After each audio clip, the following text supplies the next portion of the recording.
je reviens encore sur le cas de notre papa Doumbia Fakoly. Que son cas soit vivifié, que sa lumière soit intensifiée, que sa puissance soit multipliée. Vous tous, vous savez que notre papa Doumbia Fakoly a effectué sa traversée depuis le 29 septembre. Aujourd'hui, nous sommes le 15 octobre, ça fait 16 jours. Nous ne pouvons pas savoir où repose notre papa. Les gens sont en train de cacher l'information à toute la communauté. J'accuse ceux de 3 RNA Maya d'avoir trahi papa Doumbia Fakoly parce que n'ayant fait aucun effort pour que le corps de papa Doumbia Fakoly puisse venir au Mali. Pour nous, ce sont des traîtres.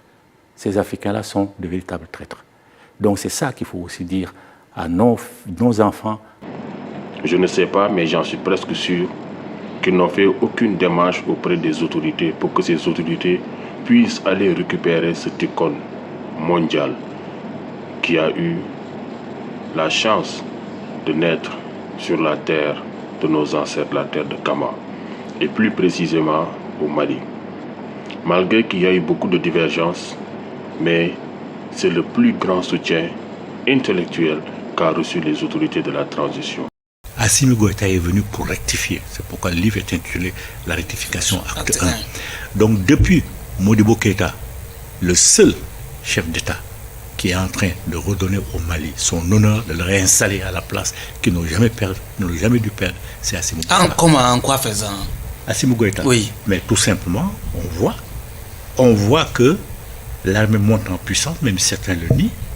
Assimi Goïta est en train de nettoyer le pays. Assimi Goïta a un des meilleurs premiers ministres. D'ailleurs, dans mes vidéos, j'ai dit que lui et Choguel Maïga sont des jumeaux cosmiques. Que s'il écoute les gens, il se débarrasse de Choguel Maïga, il trahit le Mali et l'Afrique. Et que Choguel Maïga aussi, si par écœurement à cause de ce qu'on dit, il démissionne, je dis, il est en train aussi de trahir le Mali, l'Afrique et le monde noir. Tout le monde sait que tous les yeux sont tournés vers eux. Parce que si eux, ils réussissent, mais c'est fini, l'Afrique va se libérer. Allez-y. Je vous dis que des fausses informations sont en train d'être divulguées. Papa Doumbia Fakoly, le connaissant ses idées, connaissant ses positions, n'a jamais dit qu'il voulait reposer en Guadeloupe. J'accuse sa fille d'avoir caché la vérité à la communauté. Moi, ça ne m'étonne pas. Parce que quand son papa était dans des difficultés en prison, elle s'est cachée aussi. Elle ne s'est pas montrée. Elle a tout fait pour étouffer l'affaire. Elle n'a pas communiqué. Elle n'a pas exprimé ouvertement son soutien à son papa. C'est quelque chose de déplorable. Aujourd'hui, Doumbia Fakoly est trahi par l'association que lui-même a créée, qui est 3 RNA Maya. Pour nous, ce sont des traîtres. Ces Africains-là sont de véritables traîtres. Donc c'est ça qu'il faut aussi dire à nos enfants.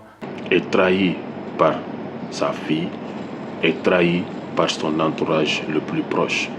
Mais la vérité finira toujours par jaillir. Il est trahi aussi par toutes ces personnes qui se disent aujourd'hui être des leaders. Je vais parler de Mobalik. Pour nous, ce sont des traîtres. Ces Africains-là sont de véritables traîtres. Je vais parler aussi de certains dans d'autres de mes vidéos. J'ai parlé de Amamazama. Pour nous, ce sont des traîtres. Ces Africains-là sont de véritables traîtres. Je vais parler même de Zamba, qui a produit ces livres aujourd'hui, qui se tait. Pour nous, ce sont des traîtres. Ces Africains-là sont de véritables traîtres. Je vais parler aussi d'autres personnes dans toutes de mes vidéos, des personnes qui étaient autour de lui. Je parlais aussi de Pierre Nilon. Pour nous, ce sont des traîtres. Ces Africains-là sont de véritables traîtres. Qui se tait, qui ne dit rien, et pourtant qui a fréquenté le papa, qui connaît les idéaux de notre papa, comme nous les connaissons, peut-être même mieux que nous.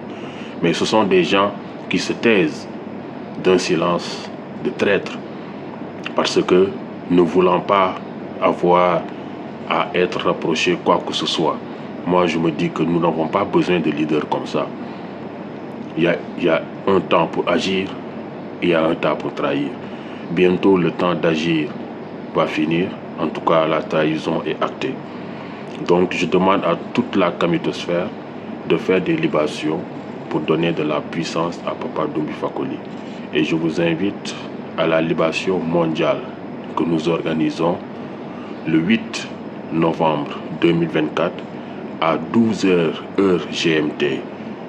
Que partout dans ce monde, que tous les kémites fassent une libation, que l'on verse sur la terre de l'eau saine, en invoquant Papa Doumbia Fakoli par la voix, par la pensée. Que l'on puisse accrocher ces images un peu partout, chez nous, dans nos photos de profil, partout, pour que les gens en le voyant aussi pensent à lui et lui apportent de la puissance par la pensée. Que nous prononcions son nom aussi fréquemment que possible pour que ces zones aussi partent vers Papa Doumbia Fakoli, parce que c'est notre ancien méritant. Il fait partie des plus grands anciens méritants. Là où il est, il connaît son devoir, il connaît son travail. C'est à nous de lui donner la force nécessaire. Toutes ces personnes aujourd'hui qui l'ont trahi vont subir sa foudre. Toutes ces personnes qui l'ont trahi vont subir sa foudre. C'est pas du jeu. Arrêtez de vous amuser. Des millions de kémites sont là, vous les trahissez, vous refusez de leur donner la bonne information. Il y en a même qui disent que Papa Doumbia Fakoli a été incinéré. Si Papa Doumbia Fakoli a été incinéré, le cas devient encore beaucoup plus grave. Ça serait une haute trahison. Et vous répondrez de vos actes. Même si Papa Doumbia Fakoli vous avez dit cela, vous ne devez pas le faire parce que ce n'est pas un acte kamite. Papa Doumbia Fakoli a toujours posé des actes kamites. Vous êtes en train de trahir la population kamite. Donc, frères et sœurs, je vous dis aujourd'hui plus que jamais, la solution, c'est de donner la puissance à Papa Doumbia Fakoli afin qu'il revienne en puissance et qu'il puisse pulvériser tous ces traîtres de l'Afrique, tous ces traîtres qui sont parmi nous dans la kémitosphère.